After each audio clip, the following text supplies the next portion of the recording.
Entering the atmosphere in T-minus 10, 9, 8, 7, 6, 5, 4, 3, 2, 1.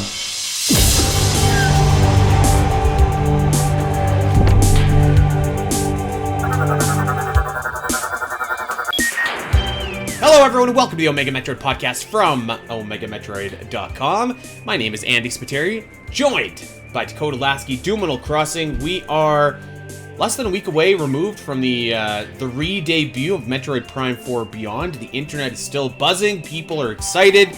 It's a good time to be a Metroid fan. We had a great reception to last week's show. What's going on, guys? How you doing? Doom, how you doing over there in beautiful California? Doing pretty great, man. I don't know what was going on with me last week. So for those of you who don't know, when the trailer first dropped, I wasn't too hot on it. But then as the day progressed, I got more and more into it. And now here I am a week later, and I don't know if there was something in the water that day or whatnot, but like, man, I am all aboard the hype train. Dak, you were calling me... Yeah. Dak, you were calling me crazy because I at first I said the game looked cartoony and you said I was crazy. And you know what, Dak, you're 100% right. I was crazy. This game looks awesome. Yeah, I'm and you know what? I'm happy. I'm happy that it took me a bit to get here, but I don't want to hate on this game. It's freaking Metroid Prime 4. So, I'm super happy that I'm stoked about this game now, and yeah, I'm excited for what the future holds.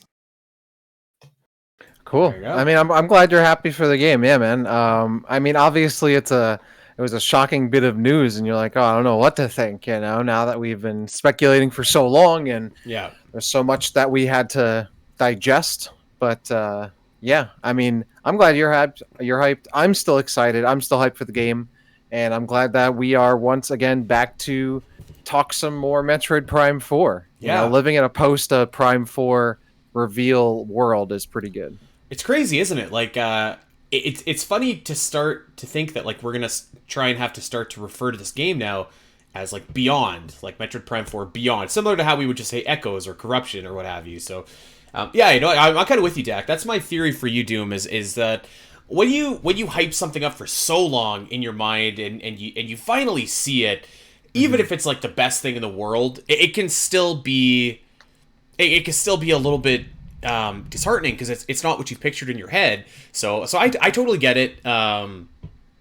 And you know what? Like I said, we will do an episode where we will share some critiques, minor critiques, of course, but like just critiques and stuff like that. That'll come. But yeah, I'm still riding the high of last week. A lot of I don't know about you guys, but my notifications, my messages were going nuts like pretty much all week. Our Discord has been buzzing, so it's been a really great week, a really fun week. We had a lot of new fans join.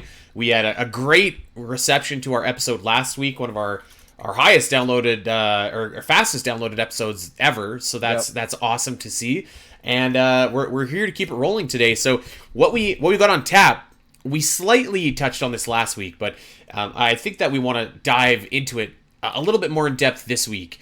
Is what we kind of think, based on the very limited footage that we saw, where the story of Metroid Prime 4 could be going. Because I have and I think all of us are kind of on the same page in terms of like basic skeleton of the idea of what that is going to look like. Dak, I know that you've been kind of doing some deep diving into some different theories and stuff like that, which we're going to explore today. So yeah, I'm really excited. This is going to just be a fun, loose, theorizing show, and you know what? Speculating is one of the most fun things about being hyped for an upcoming game, so I'm really looking forward to that.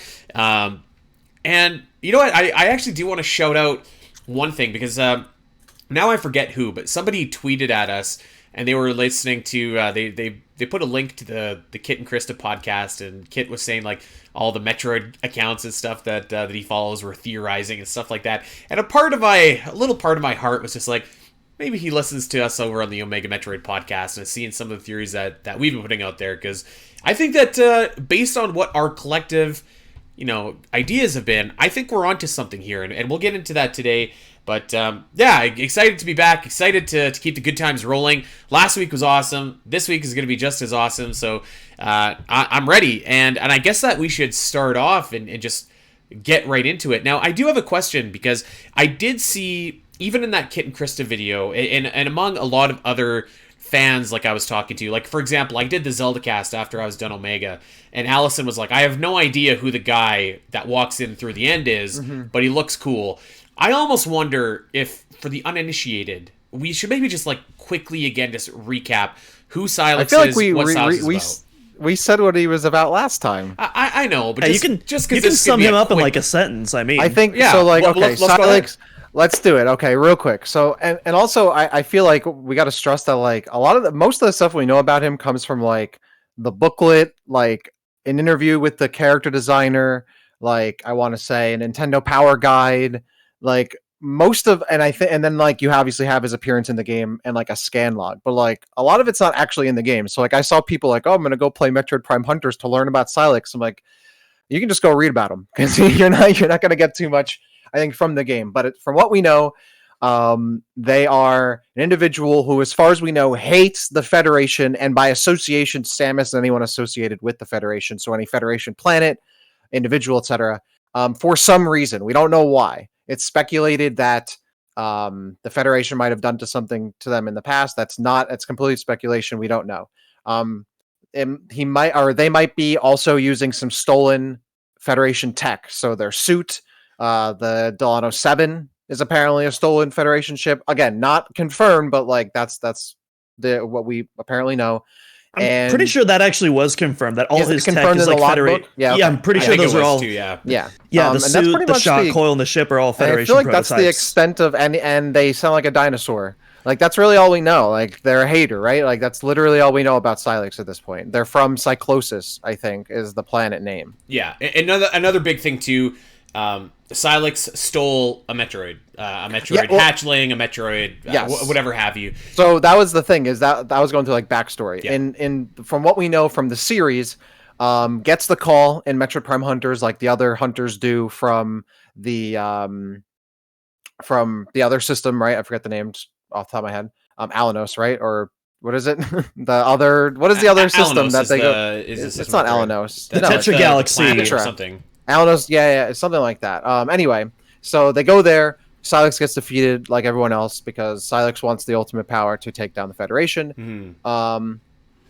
Gets defeated, survives, shows up at the end of Prime 3 at the 100% ending, stalking Samus for whatever reason.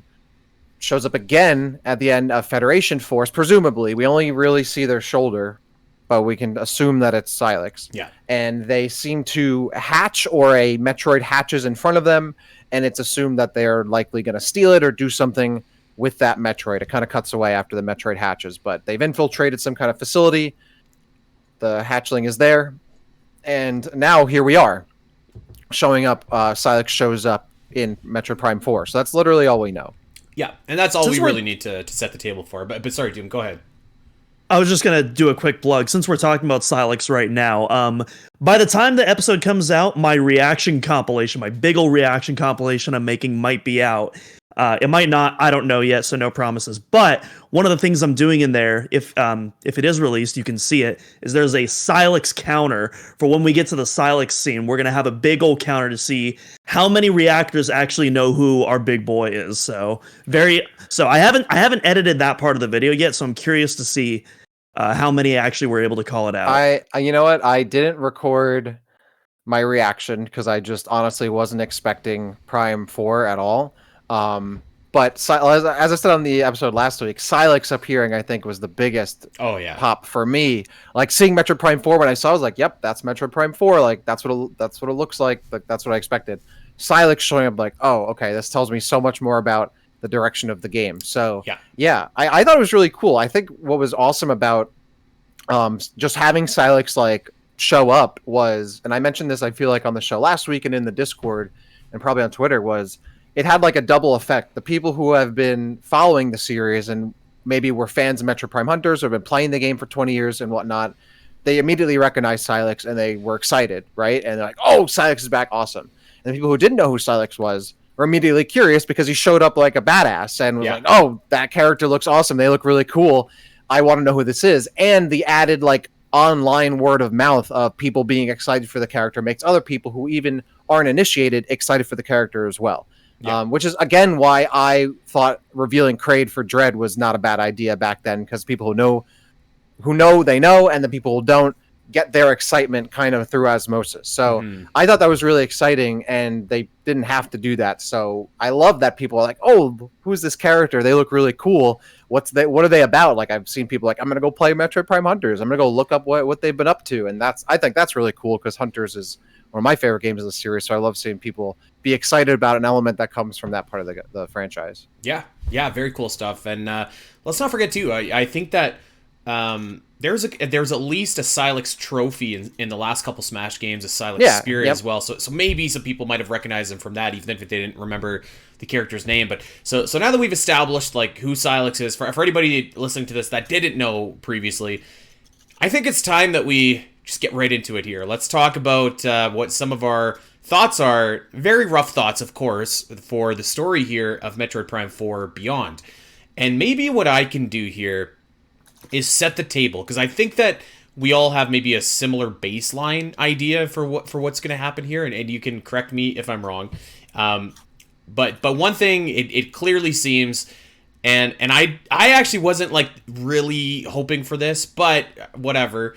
It clearly seems like Sylux is going to be the big bad guy of the game. I was kind of thinking that like Sylux is going to be maybe like a Dark Samus in Metroid Prime 2, an antagonist that shows up, or a Ridley. Yeah, sure, or a Ridley, or you know what I mean. Just not like the primary antagonist. The B antagonist. Exactly.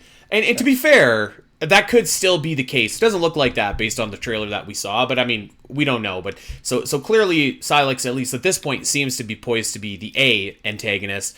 And there was definitely some debate going around. We touched on it a little bit last week about, does Sylux have Mochtroids? Does he have Metroids? I don't know about you guys, but I'm thinking that those are a different type of Metroid. I do not think that they're Mochtroids, and I don't remember who. Somebody said to us that there was a different type of Metroid breed that only had the one nucleus inside of it, and that was like a Talvanian Metroid, which is one of the planets from Federation Force, which, hey, I mean, I think that that's kind of cool. I just assumed when I saw it that it was a mutated Metroid that's different from other kinds of Metroids that we've seen before. Maybe not as powerful as regular Metroids, but that's kind of the general idea that I got from what we saw. Yeah, so I saw that as well, and I forget who said that.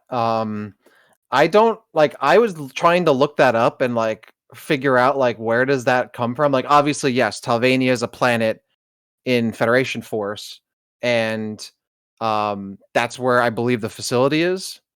So I looked it up, and I mean, from what I remember from the game, and then what I looked up, it could be a Talvanian Metroid.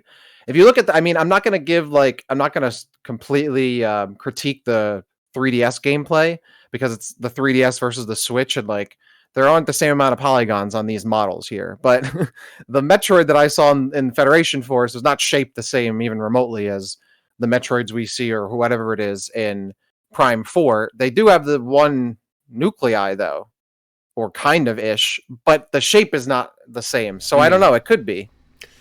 Well, it's not just the polygons as well. The art direction is also yes, definitely obviously. for worse, vastly different. Like a chibi game could have a rounded Metroid, and those, if you look at them, they're like weird, like almost trapezoid or oblong shape. Like they're weird. And again, I'm not going to hold that against the game. But that would make sense. If they're not Mochtroids, I would assume that whatever he stole at the end of Federation Force, if that's a Talvanian Metroid, then that's probably what he has with him in Prime 4.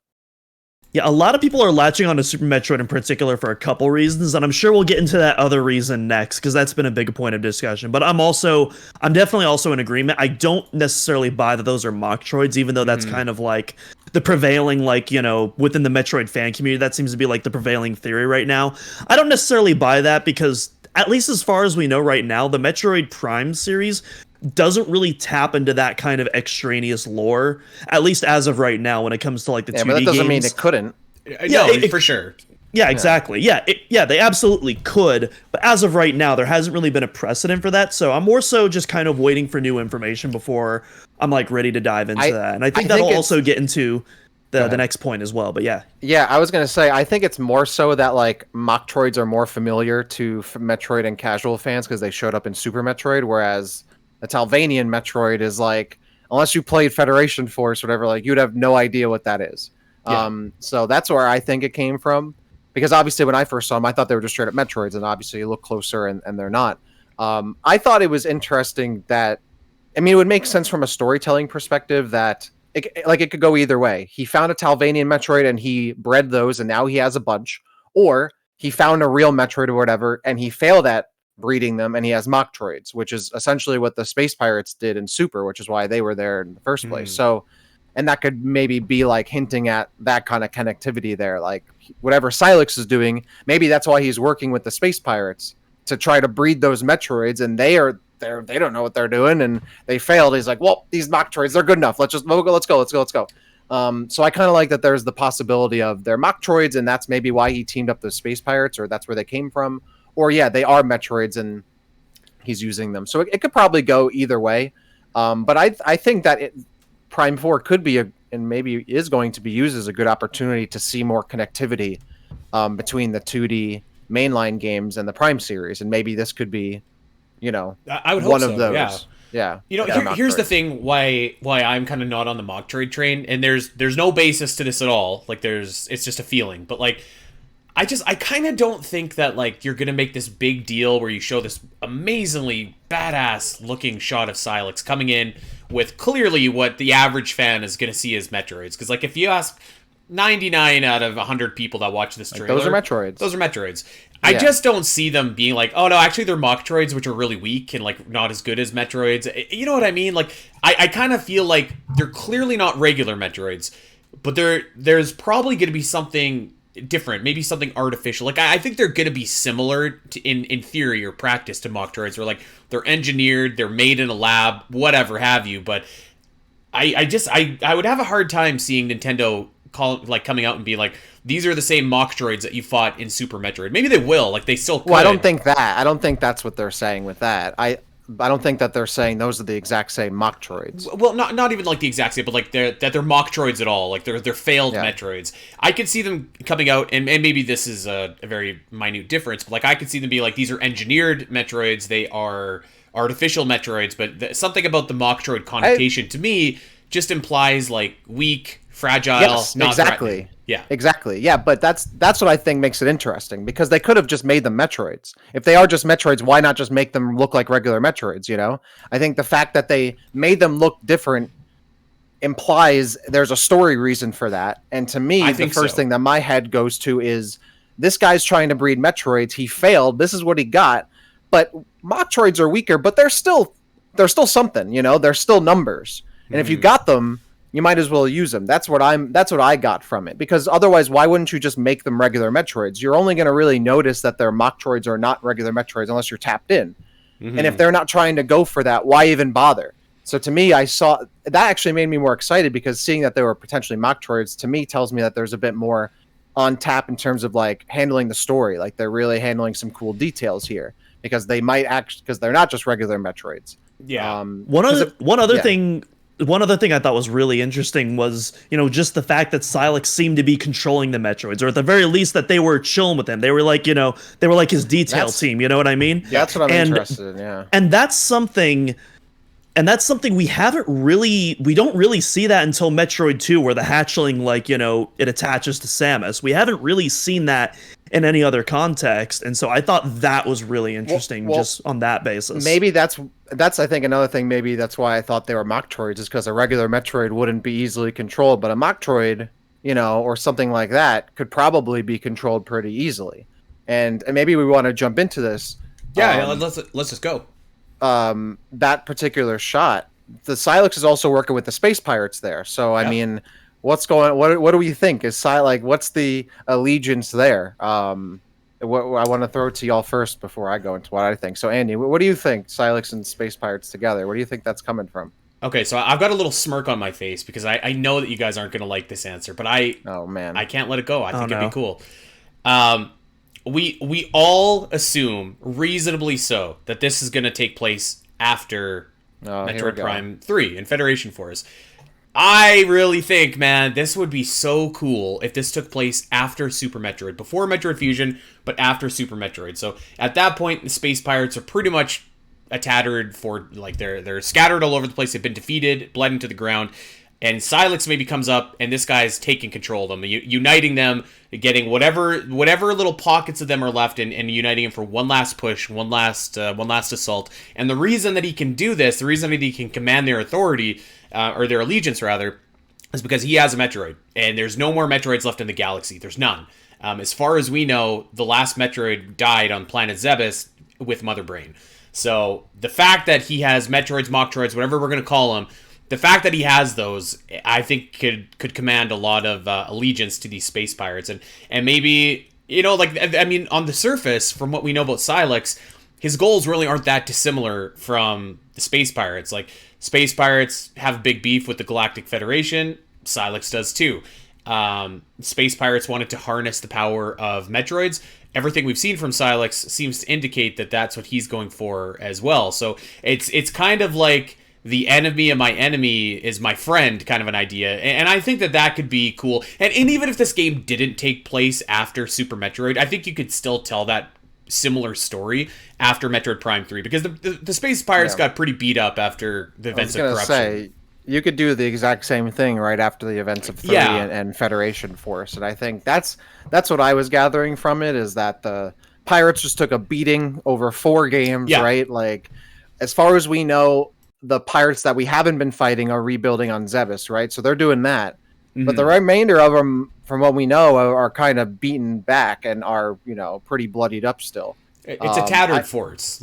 So I could see Sylux just moving right at that point and being like, look, I'm sticking it to the Federation. The Federation just extended huge resources to fight the pirates in this massive war, right? Mm-hmm. Like, they're spread thin. They spent a lot of resources. Samus been fighting for 3 games total. The pirates captured her in 1, right?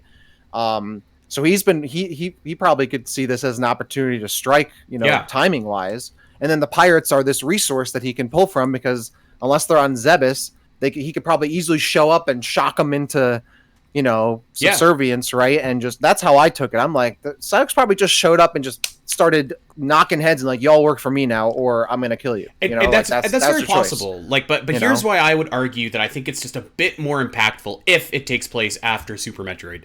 And number one, there's no leadership left in the Space Pirates at that point. If this takes place after the trilogy, you've still got Mother Brain, you've still got Ridley, you still got Kraid, whatever Kraid is, but you still got those characters that we know are coming in Super Metroid that are going to be dealt with, and you still have Metroids that exist as well. And I think that if Sylux showed up with these Metroids that's thought to be extinct, like, that's the most powerful weapon in the galaxy, and I think that commands a lot of authority. Now, this is kind of what I want. I don't necessarily think this is going to be what happens, but I think that'd be really cool if it did. And I think even if it doesn't happen, what I just laid out, I feel like what we just talked about, like Dak, I think that could still take place after the events of the trilogy. I think you could weave that in, and it would be totally fine. And if you do that as well, then you can just have your Ridley boss fight in Metroid Prime 4, which is, I'm not going to be upset at that.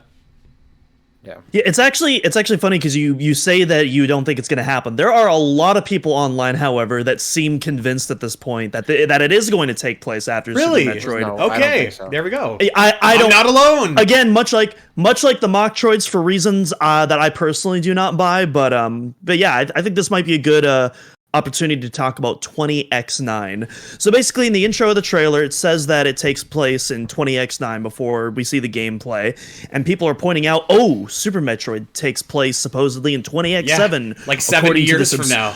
Oh yeah, according to this obscure Japanese commercial, and that means it takes place after Super Metroid.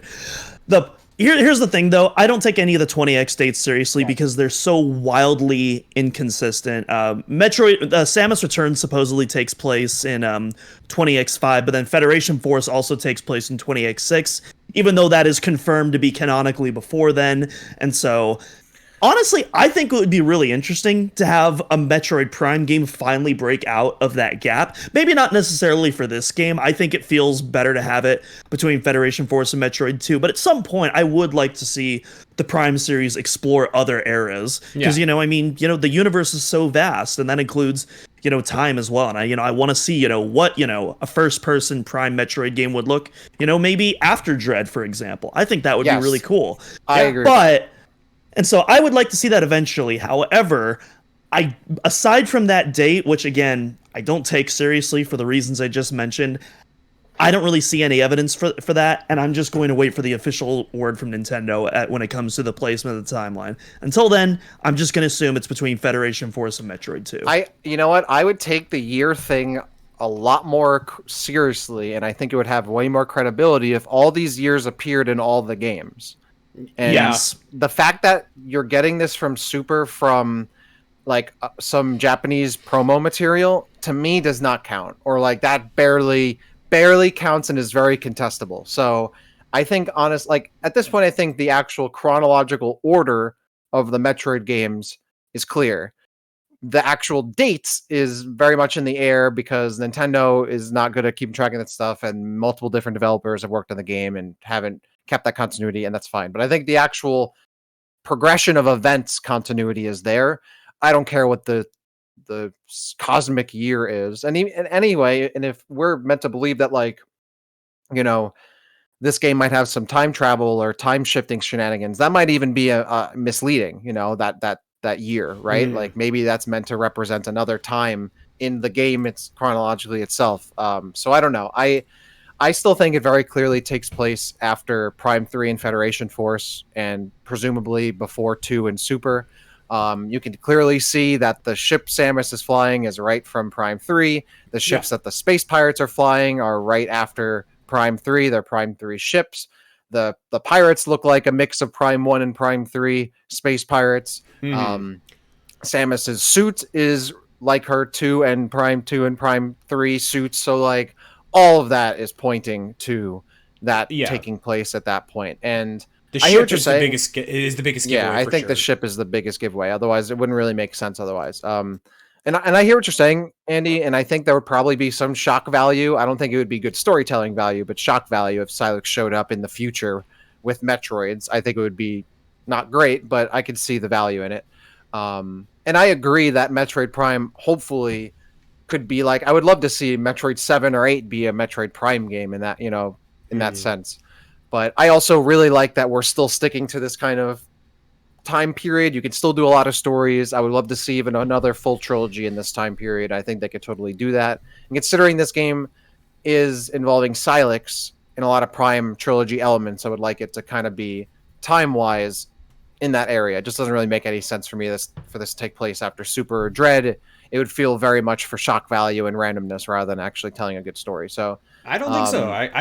I see I know what you're you saying. don't think so. I know you don't think so. I know you don't think so. But thankfully we're going the way I'm thinking of it. So I think we are too. Like, like until I hear otherwise, of course. Like, I think it's pretty safe to assume this is taking place immediately after. The ship is obviously a dead giveaway, but I think there'd be some story value in that. But I'm kind of with you guys. Like, and I never like to. Like, I say this on the Zelda podcast all the time, because, like, the Zelda timeline is a big thing.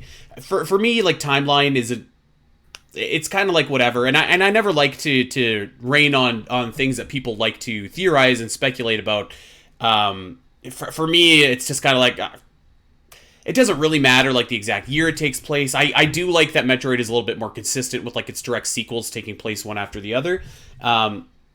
So I do like that, and I do think very clearly, like, this can, should, and will take place in, like, even if this game were to take place after Super, I think that it'd still be referencing most of all the Metroid Prime stuff. I think the references to 2D Metroid would be light, even if that was the case, and they should be light too. Well, that I actually don't agree with. I do think that in this game we're going to see a bit more of that 2D, 3D continuity, or at least I hope so. I think that was something that excited me a bit about, obviously, Samus Returns and that ending there, because that seemed to imply a connection from the Meta Ridley we see in the trilogy and the regular return to normal Ridley we see in the remaining 2D mainline games.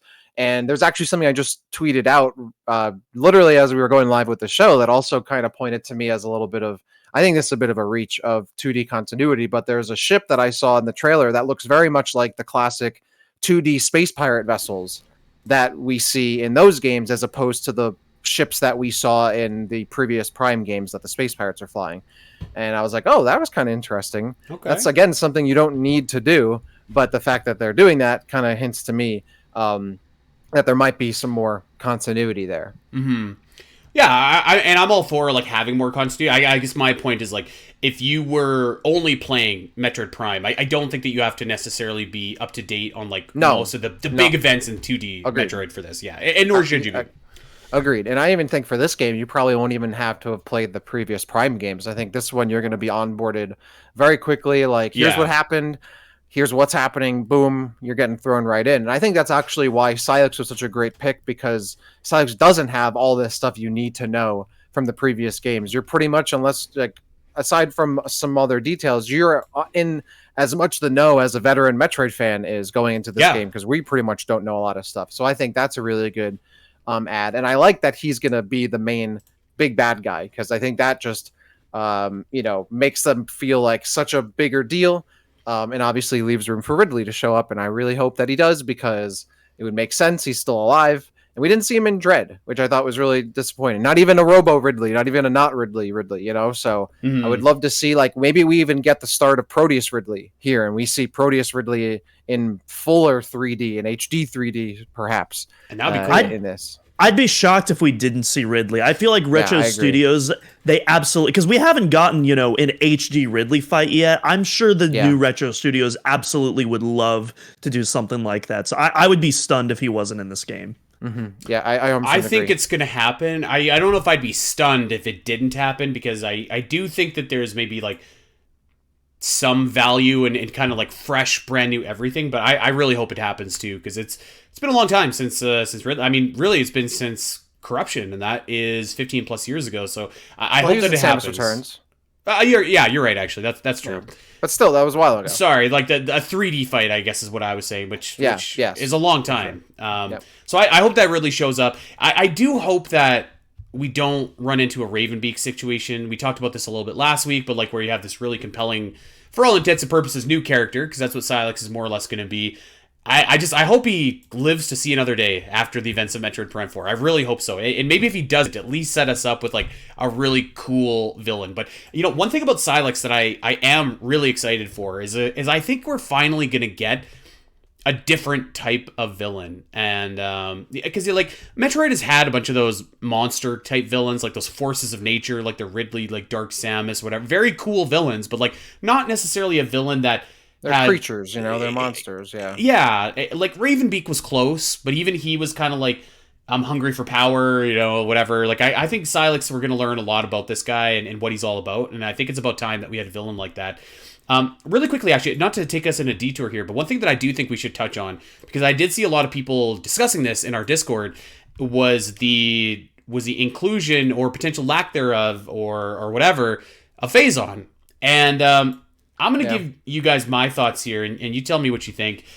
I do not think that there's going to be any Phazon in this game. I think that's done. There shouldn't be. Exactly. Like, and I think that a lot of people, when they hear Metroid Prime, think of like literal Metroid Prime. And I think we've talked about it before. I think at this point, that's more of like a branding thing. So I don't expect there to be Phazon. I think Phazon's done. I think it's been done and wrapped up nicely. I think if you bring it back, that's maybe going to the well a bit too much. I'm excited to see. No way. I'm excited to see what's going to be happening instead. Are we all in agreement with that? Yeah. Kind of going back to the whole 20x thing. I feel like a lot of hardcore Metroid fans will latch onto really small things and blow them out of proportion a lot. I feel like they like you know what I mean? Because like and this title is kind of in that similar vein, because they're like, oh well, it's called Metroid Prime, so therefore it has to have Metroid Prime, and it's like, no, it doesn't. Well, like we've already had spin-offs that didn't involve Hunters doesn't even have Metroids, let alone Metroid Prime. So like, I don't know. Just because it's a main. I think this is a vocal minority of people, and truthfully, I haven't even seen much of this. I think a lot of those people are just arguing kind of in bad faith or just ignorance, really, because like I think at this point everyone pretty much understands like it's more of the sub series, it's the brand, it represents the FPS Metroid games. And if it was just called regular Metroid, it would probably represent a regular 2D Metroid game. If it's a Metroid Prime game, it represents an FPS 3D Metroid game. Like that's what it is. And I think we'll see Metroid Prime 4 is really banking on the value of the brand, but also we're not going to see any Phazon. We're not going to see Metroid Prime. We're not going to see Dark Samus. I always thought it would be cool if Samus had some kind of like phase in withdrawals, right?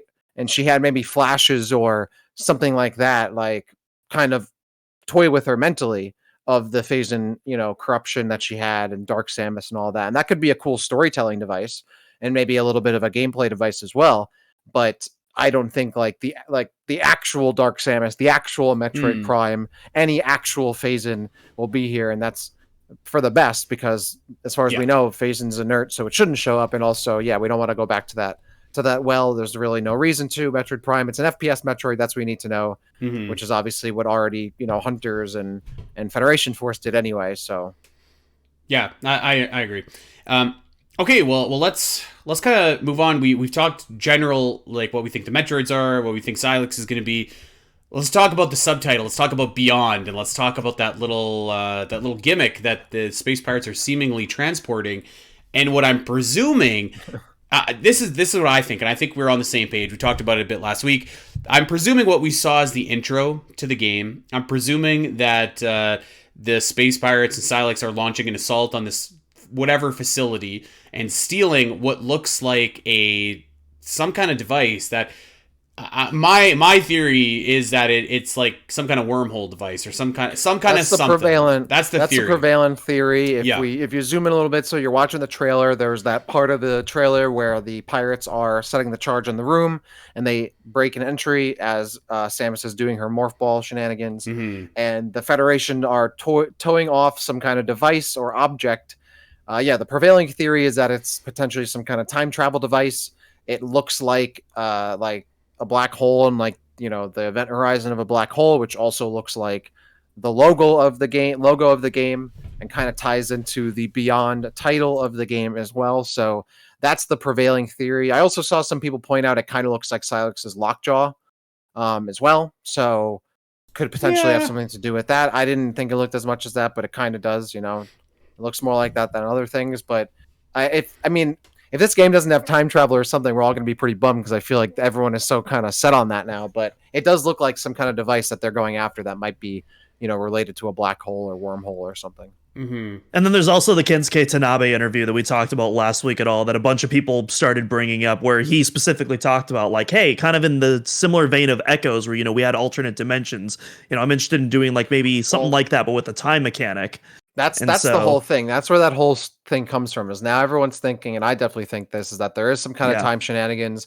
Tanabe had a interview, 10 years ago, pretty much, where he was like, if I worked on another Metroid Prime game, I'd want to do one where it takes place on one planet and you get to go through like the timeline of that planet and shift time and whatever and have the story between Samus and Sylux. And I don't know about y'all, but that's what it looks like we're getting here from this trailer. So I would not be surprised if that almost all but confirms that's what we're getting.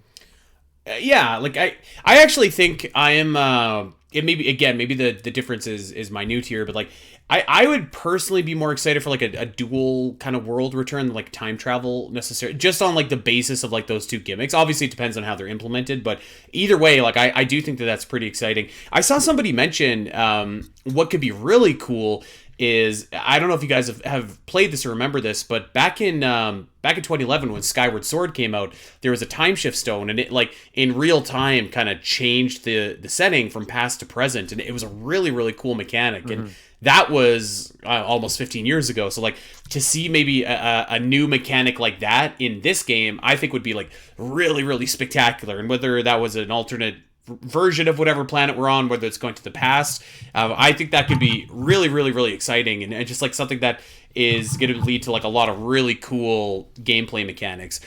Beyond, like Beyond implies to me though that you are going, I mean, pardon the pun here, but like you're going beyond the known universe into like another kind of reality where time travel, even though you're going backwards in time, you're still in like the same,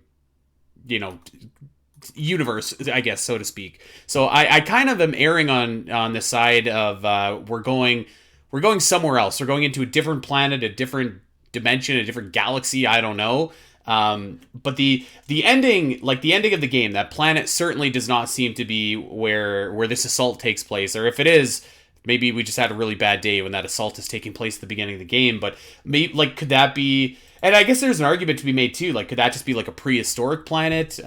Is it like an untouched by civilization planet? Kind of tomato at this point. But I think that the idea is exciting nonetheless. And like when you go and actually look at the trailer too, you can see when Samus steps onto that planet, there's this little portal thing behind her.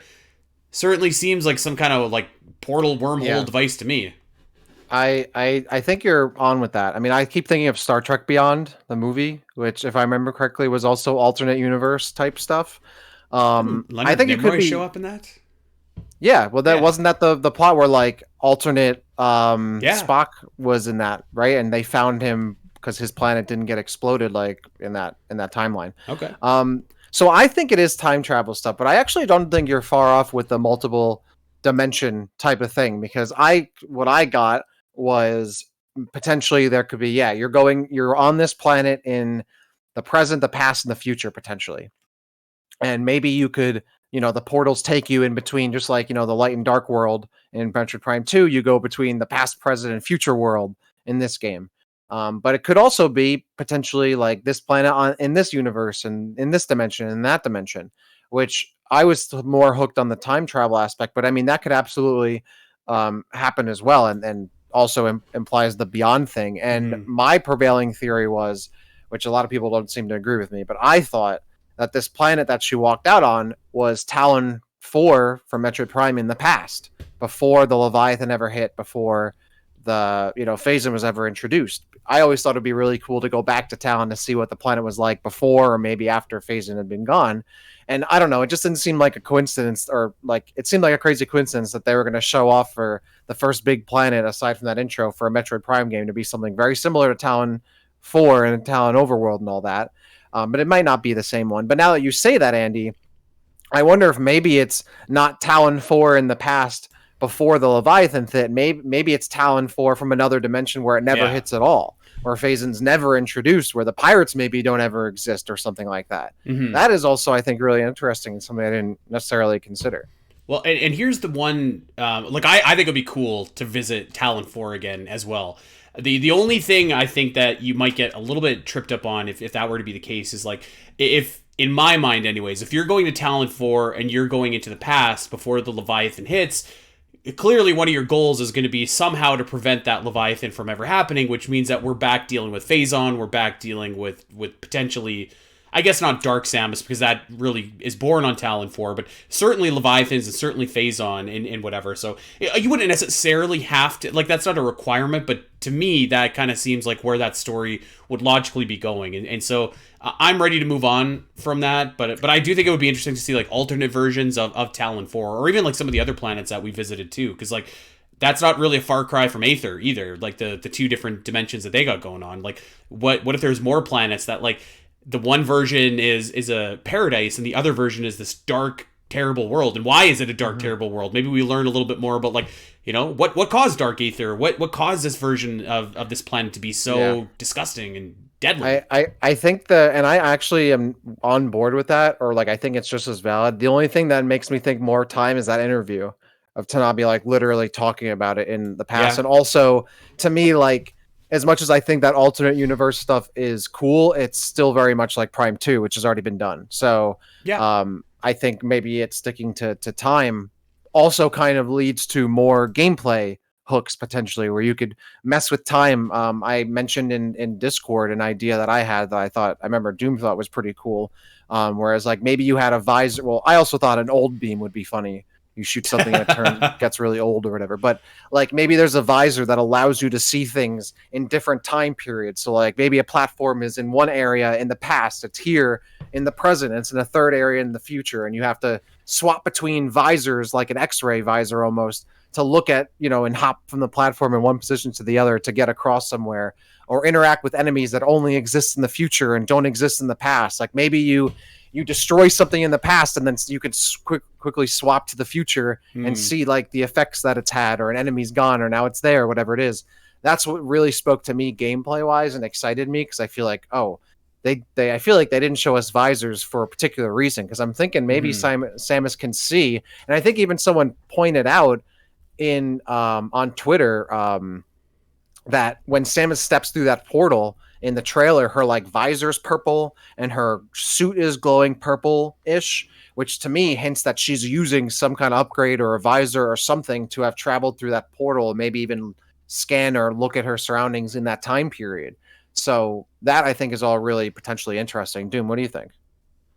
Yeah. So I did love your time visor idea. I think there's a lot of potential there. But I like when I that think too. of like, when I think of like time abilities, and I compare it to Echoes, since that's kind of like the closest comparison we have right now. I think back to Echoes, and really the extent of that in Echoes was, you had the light in the dark world, but you didn't really have any abilities except for maybe the dark visor, where you could like detect like where you could like detect like dark world objects and stuff like that. But otherwise, it didn't really factor into the raw gameplay except for traveling from one map to the other.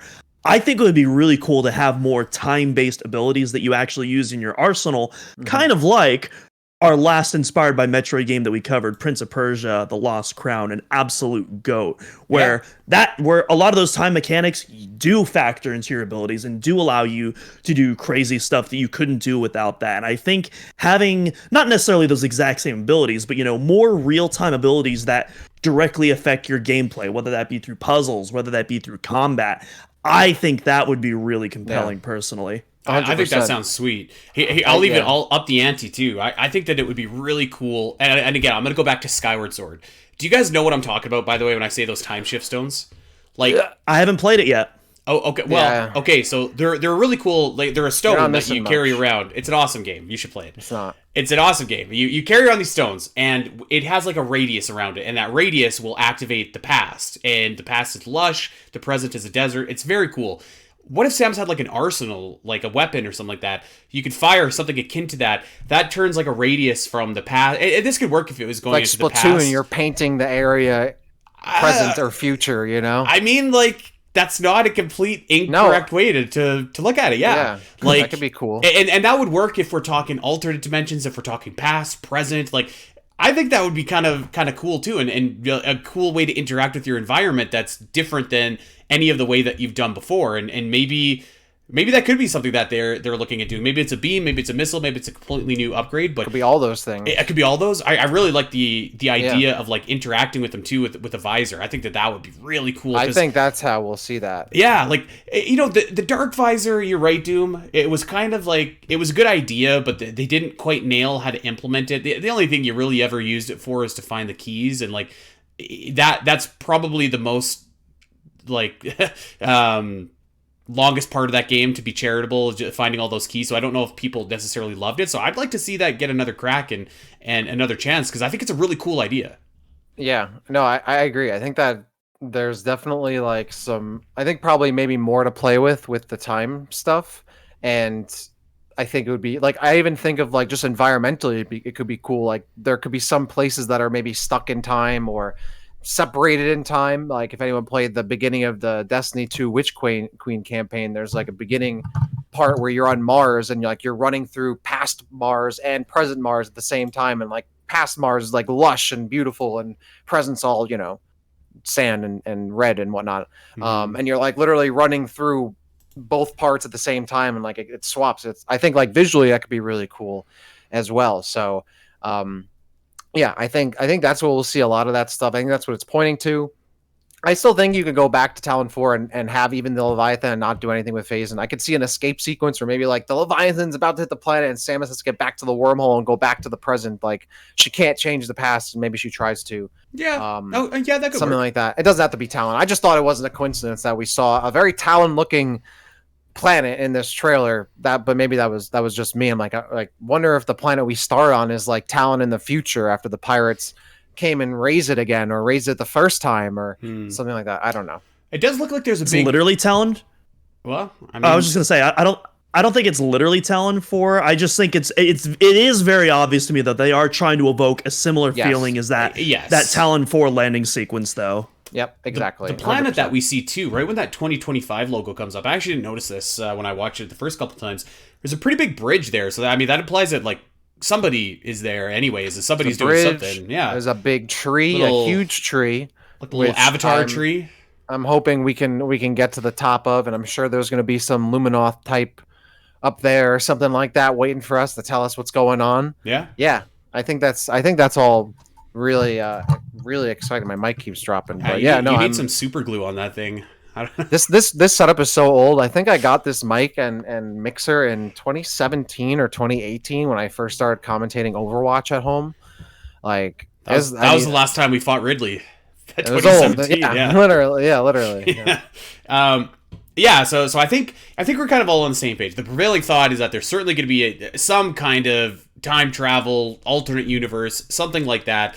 I think that that's really cool. Like I know we've kind of done the alternate universe before with the dark and light, but I don't know, the beyond just implies to me that like you're just going to like a complete, like I actually think it would be like really engaging. Not that I'd ever want to see a direct sequel to Echoes, because I don't, but like finding out what happened, like what caused that alternate version of Aether to be so ravaged, basically. And I think if you were into an alternate universe, that'd be pretty cool. I guess the question is, why is Sylux looking for that particular piece of technology? What is in the alternate universe that is worth the trouble and going to capture that for? And I guess on when this story takes place also has some bearing on that question. Assuming, obviously, that it just takes place after the Prime Trilogy.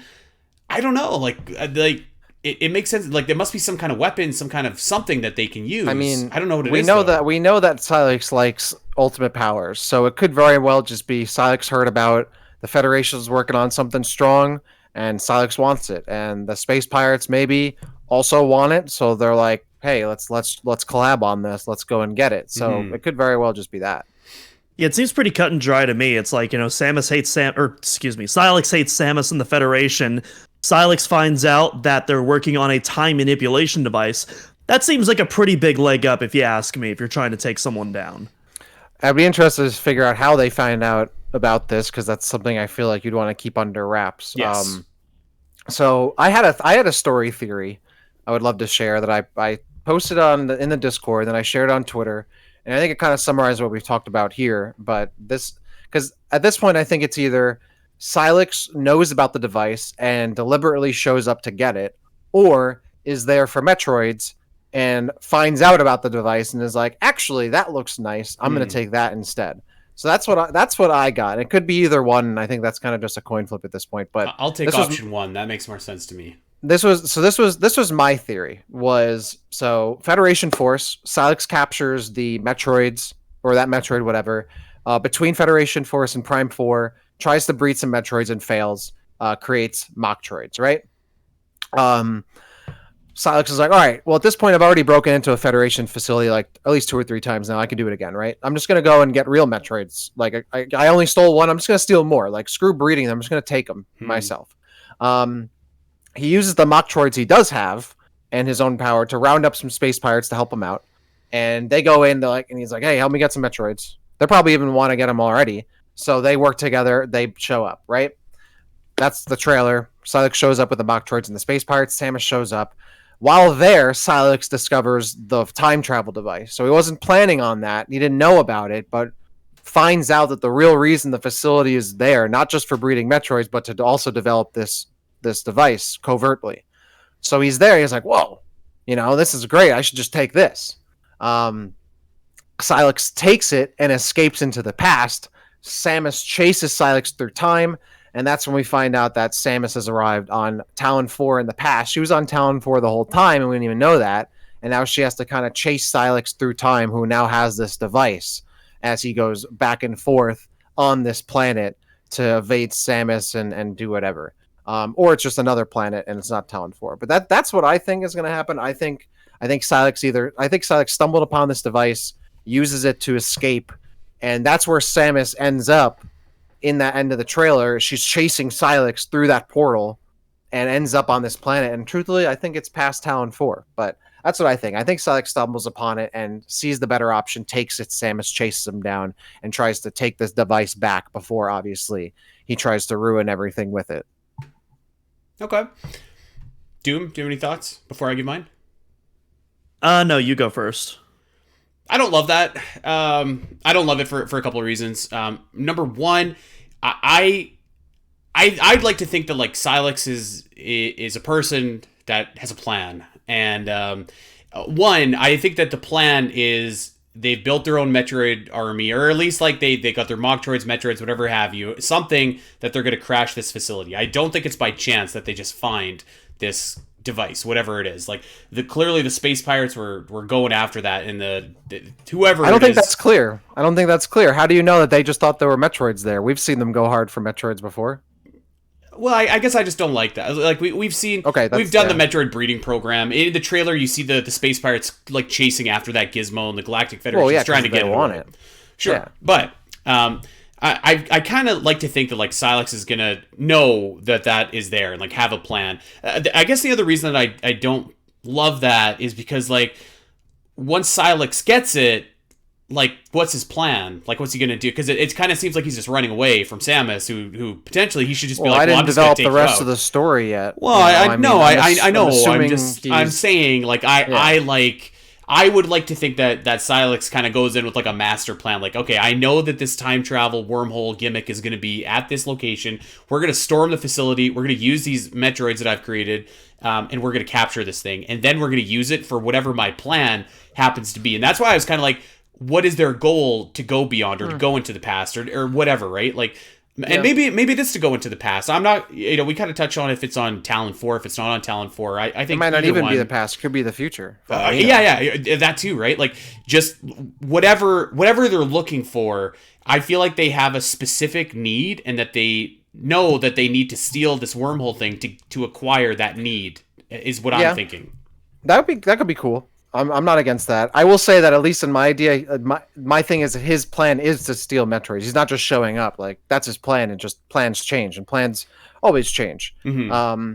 I'm not a huge fan of like him being this like big master plan villain genius guy. Like nothing from what we know tells me that. Like he's just someone who has a grudge, who hates, and has been able to steal stuff. That to me doesn't necessarily give me big master plan vibes. Doesn't necessarily preclude it either. But I also am totally okay with like Sylux just having like, okay, the Federation destroyed his planet and now he hates him. He just wants to get back at him. Like I'm totally okay with that. Him just being a hater. You know what? I love that actually. Maybe that's why they're trying to get into the past to save his planet before the Federation blows it up. Like that could 100%. Be that could work. I was gonna say I think that would be cool if he tried to redeem, stop his planet from being destroyed or whatever. Yeah. I do think it would be a little weird for like, why would Sylux know? Like, how would anyone know about a time travel device? Like, I feel like that would be such a top secret. Like, I feel like Sylux conveniently knowing that exists and knowing exactly where it is way too convenient for me. I think it's a lot more interesting if he's there for a very typical common Metroid reason. He wants Metroids. Everybody does. And I think at this point, that's almost an expected trope. But he discovers something else that is a lot more interesting. It's almost like in Fusion, where like the X-Parasites are cool, but the SAX, that's something that we didn't expect, and we want in on that. So that was kind of the interest on me on there. And I get that. I would counter with this. I think in the Metroid universe, Metroids themselves should be as top secret as like a time travel device, because like that's a pretty big weapon, and I think that yes, but he knows that there are already Metroids. Like he already knows they're working on Metroids, so like he doesn't. Like, he is privy to that information. The time travel thing would be completely new. I think that we don't have to reach far to see how Sylux could get this information. There's a couple different options. One, you could just attack random Galactic Federation ships that know a little bit more. You know what I mean? It's kind of like you attack somebody that leads you to another secret, until you finally get the location. I think that's totally fine. Maybe there's someone working on the inside for the Galactic Federation. We know that there's some bad stuff going on there, right? So I mean, I'm not going to rule that out either. Like maybe that mysterious dude who wanted to capture the SAX, or General Volgan from Other M or whatever have you. Maybe they're up to their old tricks. It's just like, if I give you the location of this device, like pay me a bunch of, you know what I mean? Just something like that. Like I don't think we have to reach too far in order to come up with an explanation. But I also, like, at the same time, wouldn't necessarily be completely opposed to what you laid out either. I kind of like, and I agree, like I don't want like Sylux to be like a criminal mastermind necessarily, but I do think he's a proven good thief. I think that he's like a proven, savant with different types of technology and stuff like that. I could see him being able to pull off a heist like this. Yeah, I agree with Yeah, that. if anything, I feel like what we know. So like we know that he specializes in tracking according to the hunter's lore. That's like one of like his big talents. And then literally at the end of Prime 3, we see him doing just that with Samus. And at the end of Federation Force, we see him breaking into a Federation facility somehow undetected, despite wearing bright blue and green Power Rangers armor. But he's just that good at his job.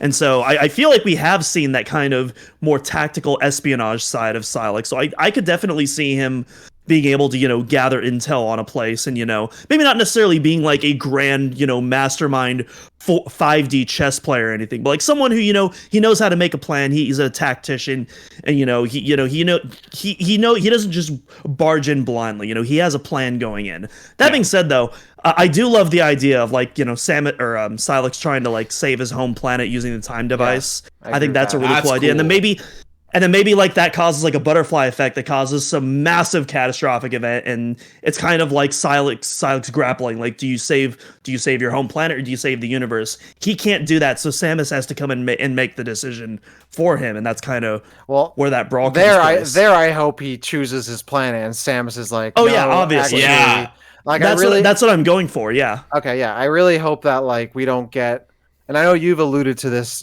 Andy, a little bit. I really hope that like Samus and Sylux don't team up, or Sylux is Samus's long lost brother or something. Because if that happens, I will turn the game off so quickly that the system will warm up from the kinetic energy that I have applied to turning it off. Like there's no quicker go away heat I could possibly get from this game is if he takes his helmet off and he is Adam's brother or Samus's dad or cousin or whoever.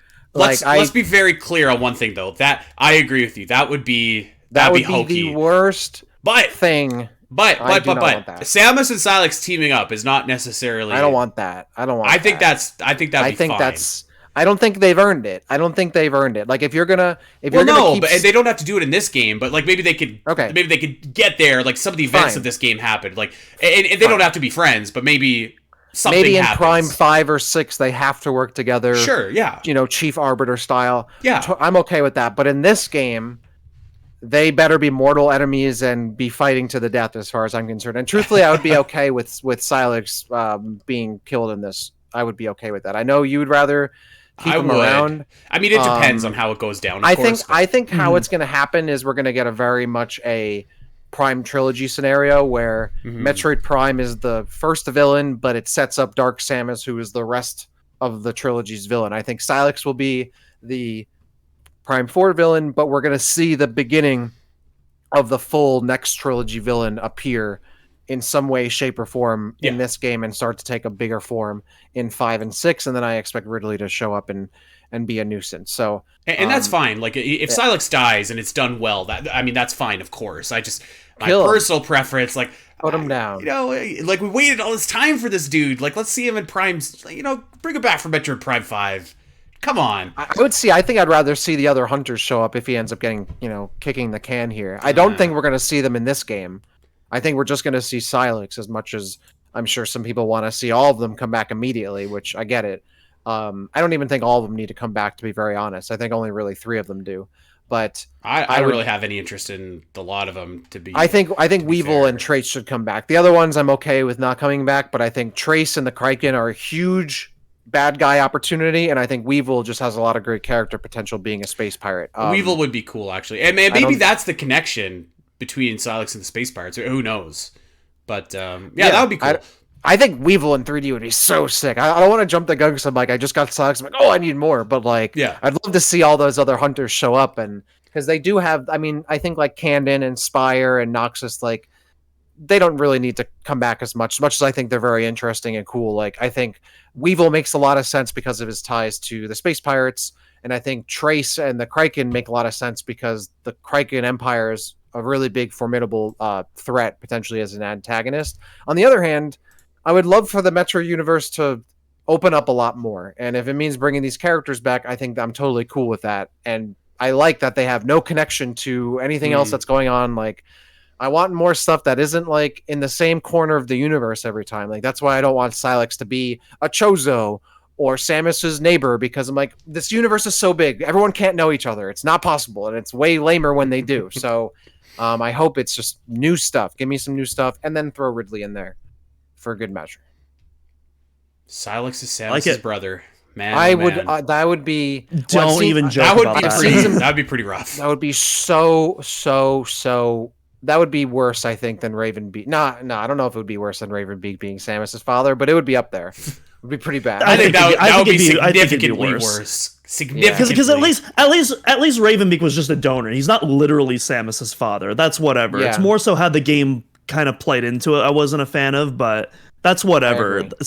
Sylux being and honestly, I don't think that's gonna happen. That's been a dumb fan theory ever since like Other M. So like, oh, Ian didn't actually die, and now he's out for That's like what I've seen. Yeah, Ian Malkovich. It's he survived the events of Other M, and then is in this, or he before the events, or no, that because that scene was prior. Yeah, so he survived the events of that scene in Other M, but now he's Sylux, and he's been Sylux this whole time. If that happens, like this podcast might very well see its last day. I'm like, done. I will call it there. That would be pretty rough. We're gonna have our first F-bomb loaded episode if that happens.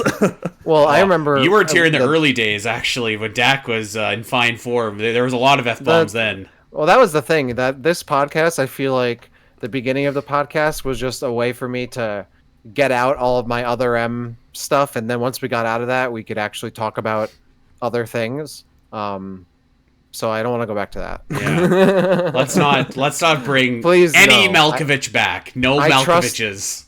I'm not necessarily against that, but I agree. Like, let's new people. No, I'm not. I don't think it's fundamentally about like it shouldn't be Sylux, but like if there was an NPC and it was like a Malkovich, I'm like, yeah, that could be funny. Like, okay, no more Malkoviches in that family tree. Specific family. You know what? Actually, yes, I agree. I would even submit to you guys if Ian Malkovich showed up one day in a Metroid game, that's fine, whatever. But man, if he's Sylux, that would be just so. No, he shouldn't be Sylux. Yeah. He should not. That would be Sylux. so Honestly, grisly. Honestly, I hope Sylux doesn't even take off his helmet, even if it's a stranger that we've never seen before. Yeah. Keep the helmet on. Keep the helmet on the whole time. It's like that one Justice League episode where Lex Luthor gets control of the Flash and he takes his mask off. Like, I don't even know who this is because he doesn't recognize Barry Allen, whoever it was, Wally. Yeah, I don't even know who this. I don't even recognize this guy. That's. I would love that. It just they take their mask off and I'm like, I don't know. You know what who I this want? is, or they just don't take their mask off. They don't take the helmet off. If Sylux is going to take his mask off, you know what I want? Do you remember? This is going to be a deep cut. In like the Predator movies, or like the Alien versus Predator specifically, I'm thinking of. Not obviously the highest quality movie in the world, but like one of the human characters, one that lives at the end, takes off the Predator's mask, and it's just like this gnarly, gross, ugly alien face. I'd be fine with that. If like Sylux is just like this gnarly alien, and you see little, like, you know, his whole goal is to save the little baby gnarly aliens. Like, that's totally fine. I'm down with that. That could absolutely happen. We don't know that Sylux speaks English or any known language we know, and could it very well be Sylux is some kind of humanoid alien that was living on a planet that got destroyed by the Federation and wants revenge, and that's it. That's all you need, you know? And I'm okay with that. I would love to know what happened with Cycloxus. I really want to know why Sylux is such a hater. And honestly, to be fair, probably doesn't need that much of a reason. Like, the Federation sucks, so like probably doesn't need that much convincing. But I would like to know what happened. It's a corrupt organization, so there are probably many reasons to hate the Galactic Federation. Literally not a hot take at all. This guy. No. Yeah. Okay. Well, there it is. Any other final like story thoughts that we want to get out before we sign off here today? I think we've covered a lot of ground from the very limited footage that we saw, but I think that we've drawn some. Like pretty appropriate like links here to what we could end up seeing. I think that we're not far off with a lot of the things that we've talked about here, and certainly not like we're inventing this stuff. I think everybody's kind of been working together towards this. But I think that collectively, like, the community's onto something here.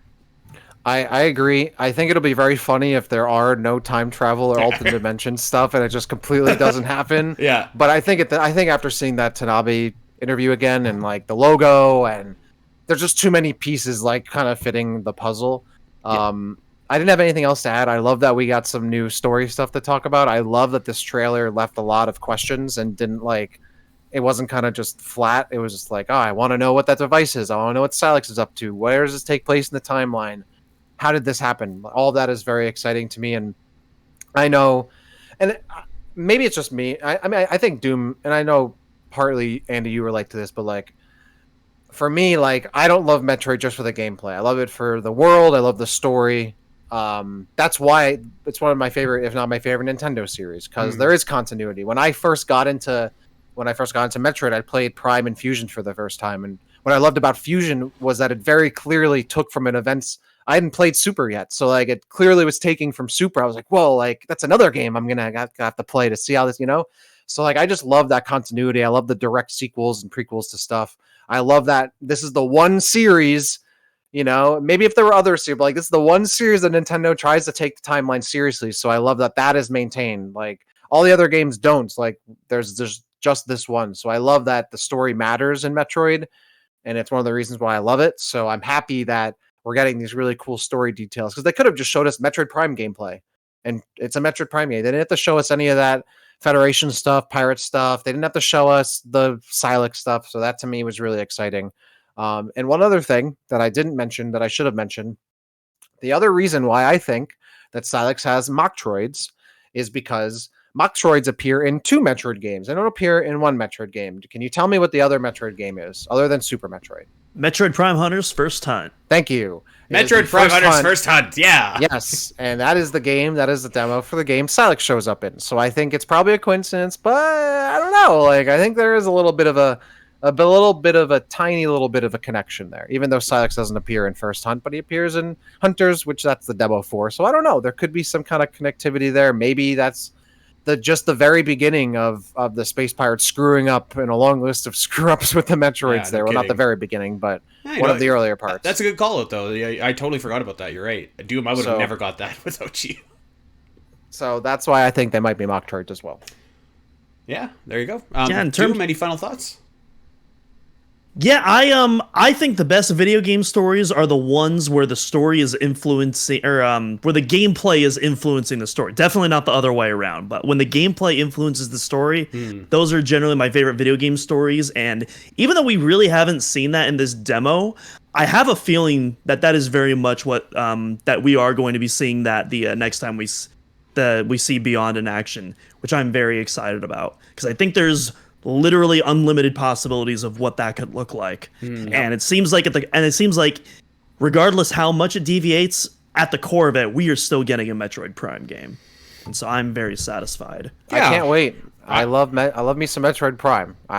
We're literally going to be playing new Metroid Prime in potentially less than a year, which is unbelievable to think about. So cool. And then the whole thing starts over. We start talking about what's next, and it's 2 years from now we'll be like, oh, where's the next Metroid game? That sucks. Dread was 2021, so 6 should be just around the corner after 4 comes out, theoretically. Theoretically, that is very true. And you know what? Who could complain? We got almost every Metroid game on the Switch. Good stuff. Thinking about that more, because now that we know Metroid Prime 4 is pretty much not like a Switch 2 exclusive next gen title, I wouldn't be surprised if potentially the next 2D Metroid is a Switch 2 launch title. Now that I think about it more, I could see that, because there won't be a new 3D Metroid, but I don't know, maybe we get a new 2D Metroid, maybe a remake to kick things off, maybe a Super Metroid remake to kick things off for the Switch 2. I don't know. That just came to my mind. I didn't think about that prior. Not going to die on that hill, but I don't know. Maybe we'll talk more about that. I think in the future episodes for sure. But I think there's something to that. Yeah, I think that there's something to that. My prevailing theory. I'm pretty sure you guys are probably on the same page. I'm pretty sure this is going to be a cross-gen launch still. Yeah, I agree. I agree with that. Well, yeah, I agree with that, but I also think there might be 2D Metroid on the horizon. I don't know. I think so too. I think that's more of a year 2 thing, because I don't think you would release those 2 games like within close proximity to each other. It made sense with like Switch 2, everything is going to be condensed on one piece of hardware. So I think you'd want to give at least a year's worth of space between the 2. We'll see. Hey, I'm of the vibe of more Metroid in a year the better. Let's get Mario style on it. I don't care. Let's get more Metroids. Start cranking them out like Call of Duties. Let's do it.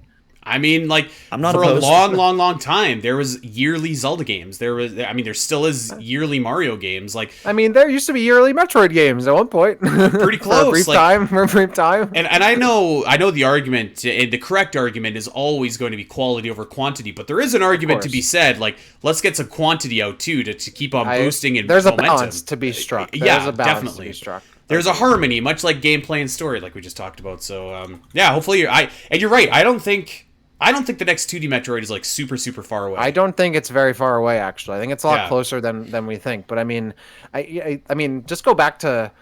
I think we're in that stretch of like that golden years of Metroid and like the 2000s, another golden age of that. But like, just I mean, literally from 2004 to 2007, we had Zero Mission, Echoes, Pinball, Hunter's Corruption. We had Zero Mission and Echoes in the same year. It's good stuff. You know, like there's something to say for that. It could happen again. I don't. It's not unprecedented to get 2 Metroid games in the same year. It's happened twice: Fusion Prime and then Zero Mission and Echoes. It could happen. You never know. I will say, and even though those were developed by different studios, another thing to bring up is that game development also was a lot shorter back then. Game And development different nowadays consoles, takes substantially longer. 100% true. 100%. Just because it happened in the past doesn't mean Yeah. it can happen in the future. Let me ask you a question, Dak. Doom and I got into this a couple weeks ago. How long, hypothetically, after Metroid Prime 4 comes out would you expect to see Metroid Prime 5? How many years? Give me a guess. I don't know, because it's like it took so long for Retro to come back to Metroid Prime 4. Like, are they going to do another one? I could see them locking them in for 3 games. So, like, if that's the case, I don't know. I feel like if we see Metroid Prime 4 in 2025, we get Metroid Prime 5 in 2029. All right. Or Boom! There it is. All right. I went a little bit spicy. I said that it was going to release in 3 years after Metroid Prime 4. That was our Samus percentage. So we'll see. But either way, it's I'm going to be... okay with that. Yeah. Totally okay with that. All right. Well, we are going to get out of here for this week. We are going to be doing a Q&A show in the next week or two here, so make sure that you get your questions ready. It could be about story, gameplay, mechanics, whatever. Have them ready, and we're going to answer them on the show. We've already got a ton of questions in Discord, so I could see this being a 2-parter, actually, because there's a lot on everybody's minds, which is fantastic. So just keep your eyes up for that. And hey, give us join our Discord. It's been buzzing all week. It's been awesome. Tons of new Metroid fans, tons of theories, tons of thoughts. Come hang out with us and chat about Metroid Prime 4 Beyond. So hang out with some fellow Metroid fans. It's been a great week. But that, my friends, is going to do it for us. We are going to get out of here. Of course, we want to encourage everybody to check us out wherever you get your podcasts. Go like and subscribe and rate and review and all that kind of stuff. If you got a Metroid fan in your life excited about the launch of Metroid Prime 4 Beyond, tell them about this podcast where they can get their weekly Metroid fix. And hey, check out OmegaMetroid.com too. We got tons of stuff over on there, including every single episode of this podcast that we've ever done. We got maps for the games, we've got guides, we've got written stuff, we've got thought pieces. I was scrolling through actually last night reading my Spiteri cut of Metroid Other M, which I thought was fun, so check that out. And of course, give us a follow wherever you are over on social. We're at Omega Metroid Pod. I am at Spiteri316. Dak is at DakCity_, and Doom is at Doominal Cross. My friends, that is it. We are going to get out of here, but until next week, everybody, thanks for hanging out with us, and we'll see you then. Ciao.